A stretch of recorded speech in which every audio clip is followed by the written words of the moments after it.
क्या किया इसने? चोरी की है साहब इसने। चोरी? आज सुबह मासूम सी शक्ल लेकर मेरे ढाबे पे आया था साहब।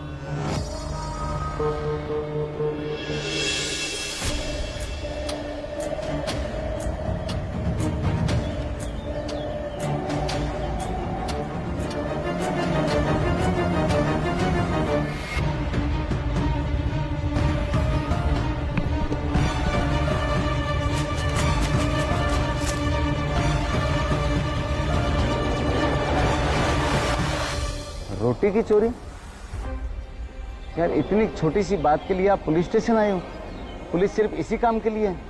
अब इसका मुकदमा दर्ज होगा, पुलिस का टाइम खराब होगा, कोर्ट का टाइम खराब होगा। इतनी छोटी सी बात के लिए आप यहाँ आए? छोटी सी बात? चोरी चाहे 1 रुपए की हो चाहे लाख रुपए की हो, चोरी तो चोरी होती है। इसको सजा होनी चाहिए सर। सही कह रहे हैं आप, कानूनन तो ये चोर है, चोरी तो चोरी है, सजा तो मिलनी चाहिए। हाँ साहब, आज इसने रोटी चुराई है, कल ये बटुआ चुराएगा, परसों चेन तोड़ेगा। ऐसे तो गुंडे बनते हैं साहब। सही बात है आपके भाई साहब, जांच करेंगे इसकी, क्यों चोरी की, क्या परिस्थितियां थी, क्या कारण था, आप चिंता ना करें। क्या जान साहब, नशेड़ी है, नशे के लिए चोरी करते हैं। अब तो रोटी चुराने लग गए सर। ये जो कह रहे हैं ये सही है, आपने चोरी की है? क्यों चोरी की आपने? मैं 2 दिन से भूखा था साहब, मेरी माँ बीमार थी, कुछ पैसे थे, मैं उसकी दवाई ले आया, पर डॉक्टर साहब ने कहा कि उन्हें खाना खिला के दवाई दिलानी है। मैं तो भूखा रह सकता हूँ साहब, और मेरी माँ को मरता हुआ नहीं देख सकता। आपको क्या चाहिए? इसको सजा मिलनी चाहिए सर, मेरा 20 रुपए का नुकसान कर दिया। सजा तो मिलनी चाहिए। मैं नहीं चाहता आपके खिलाफ मुकदमा दर्ज हो, आप कोर्ट में घसीटते फिरें, और अभी आप नाबालिग लग रहे हो, आपका करियर बनने से पहले ही खराब हो जाए। इसलिए मैं इस मामले को यहीं रफा दफा करता हूँ। आपके लिए सजा ये है कि 10 मिनट आप धूप में खड़े रहोगे और 20 रुपए का जुर्माना। 20 रुपए?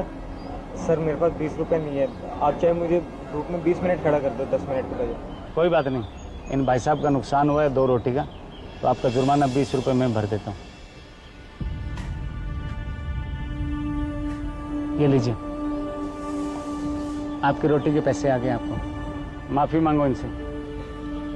मुझे माफ कर दीजिए। हाँ ठीक है, ठीक है, धन्यवाद साहब।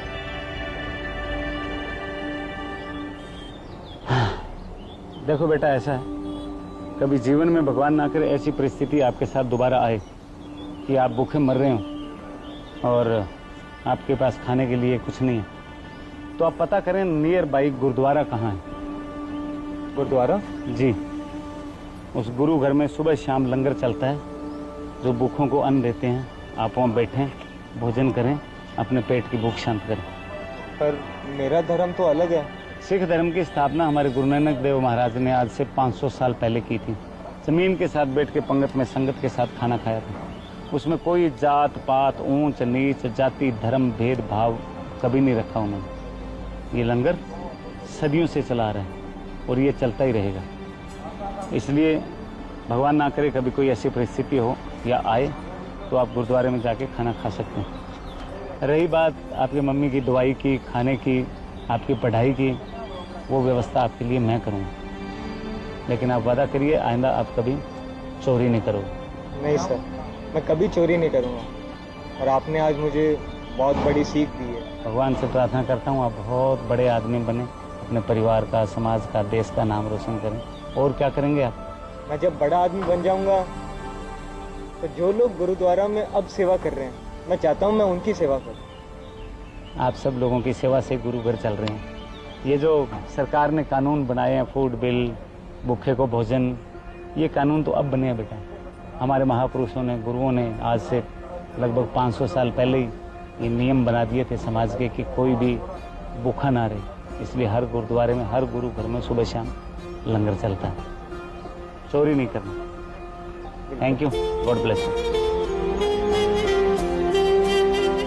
अगर आप गुरु घर में सेवा करोगे तो किसी भूखे को ना ही भीख मांगनी पड़ेगी, ना ही चोरी करनी पड़ेगी। आपने जिंदगी में कभी किसी सरदार को भीख मांगते हुए नहीं देखा होगा। वाहिगुरु जी दी खालसा, वाहिगुरु जी दी फतेह।